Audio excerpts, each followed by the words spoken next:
За дахиад.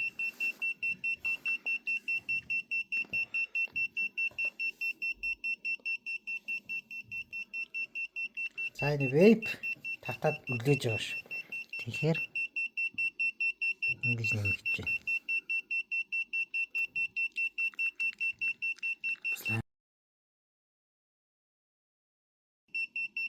За вейп яагаад үлээсэн чинь ингэж өсөд буцаж уурч. Яг та саяны графикт ингэж харагдах. Унжуус огцом унжуус. Тийм байна. Одоо вейп дахиад яадаг.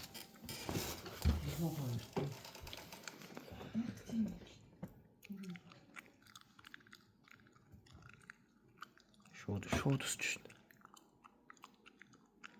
Ингээд ихсэн гараа авчвал тэгж байна. Тамхи харин яадаг бол тамхиг бас нэг харьцуулсан. Тамхи бүр аим байгаа хөө. За одоо яг цайзын уулзуур дээр цайз зах гэдэг уулзуур байдаг шүү дээ. За энэ дээр соён бүтээвгээ газар байдаг юм байна. За энэ дээр агаарын чанарын график багжмаа нөгөө нэг дээшээ юунаасаа гараа явчлаа. Хэмжилтээсээ. За тэгээд угаасаа нэлээд дүниартад харагдчихэ. Тэгэхээр PM10 бол юутай байд юм биш үү? За би зогсооч. Энэ нэлээд жигдэрсэн. Нэлээд олон минут 2-3 минут хараад жигдрүүлсэн.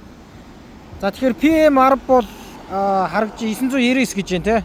PM2.5 608. За PM2.5 гэдэг бол манай хэд хүмүүс мэдж байгаа маш нарийн ширхэгтэй тоосонцор гэж монголоор орчуулад байгаа юм. 2.5 микроны хэмжээтэй.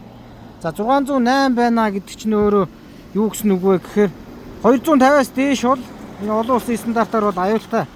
Буюу нөгөө нэг бүр эрсдэлтэй онц байдал зарлж болохоор гэсэн үг hazardous гэж байна те. Амь насанд аюултай гэсэн үг л те. За нөгөө нэг нь болохоор 999 гэж байгаа те. 999 гэдэг чинь юу вэ? 650-аас дээш PM10 650 юунаас дээш болохоор бас яаж байна. Онцгой нөхцөл гэдэг юутай байна гэж авч үздэг юм байна. За тэгээд энэ дээр бас харахад бол энэ 999 буюу энэ багжны дээд хэмжээ. Тэгэхээр энэ 1000 гараа явцсан 1000 хэдэн зуучсан байгаа юм те. Тэрийг бол энэ багж бол одоо яах вэ штэ. Хязгаарт нь тулцсан учраас мэдэхгүй чадахгүй гэсэн үг хэмжиж.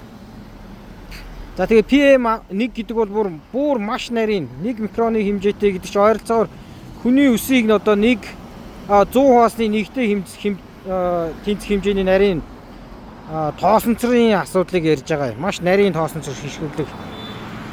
За тэгэхээр ийм байгаа юм байна. Юуны уулзуур дээр, цайзын уулзуур дээр